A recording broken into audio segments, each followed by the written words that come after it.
Tony Labrusca takes on a leading man role for his first acting project with GMA via Binibining Marikit, with Herlena Budol in the titular role. He feels glad to play a lighter role that is closer to his age this time. We really enjoy it. I don't know when I'm gonna get another role like this, says he. Tony Labrusca ticks all the boxes of a dreamboat. So, it's not surprising that he is cast as the contemporary knight in shining armor in the GMA Afternoon Prime series, Binibining Marikit. Tony is one of the two leading men of Binibining Marikit, or the beautiful lady herself, Herlena Budol.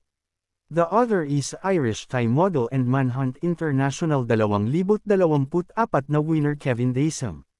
This is my first, said the actor-singer of his debut project with the Kapuso Network in a recent press conference.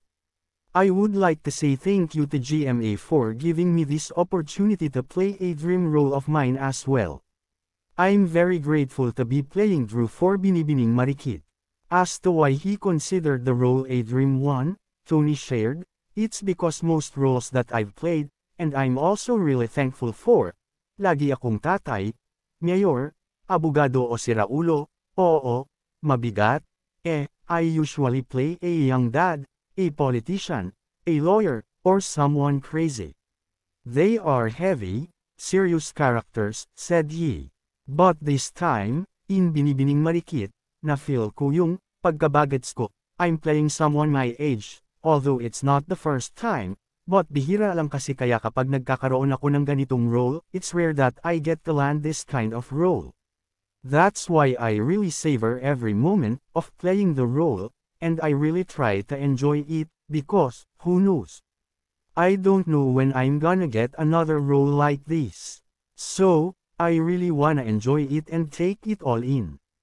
In a Kapuso Insider content, Tony reiterated that most of his projects are always serious and heavy drama. I'm super happy because I got to experience such meaningful roles. At the same time, I've always wanted to play characters that were more my age, you know, said he. That's why I'm really excited to play this role, Drew, because it's something that I've been wanting to do for a long time.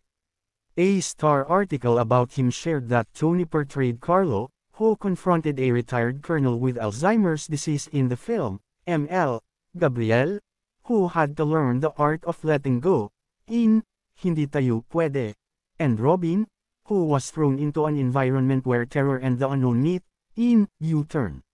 The latter was Star Cinema's first full-length feature in the new normal. In Binibining Marikit, one can say that he is taking a breather from doing serious roles. But just the same, Tony commits to a truthful portrayal of Drew and to making viewers relate to the character.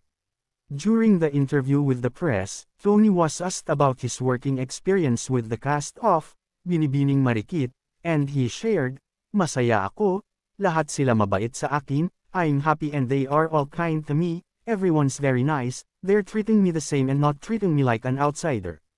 So, I really appreciate it. I've been wanting to work with Herlena for a long time now," Tony told Kapuso Insider.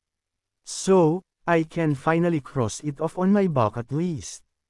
In the group interview, Tony said he had a good time working with Herlena. "Sobrang saya na makatrabaho si Herlena, it's really fun working with her. Sabi ko nga kanina na first time kong ma-experience na meron kaming bida na siya din yung tao na doon namin kinukuha yung energy namin, yung source of energy, like what I've said earlier. It's my first time to experience having a lead star, who is also the source of energy for everyone. Siya pa nga yung bida, doble yung ginagawa niya, again, she's the lead star and she keeps you as inspired. She juggles two jobs in a way." Recent episodes show that Tony's Drew and Erlin's Marikit have already met and he saved her from falling off a cliff. Follow the story of Drew, played by Tony, in Binibining Marikit, from Mondays to Saturdays at 2:30 p.m.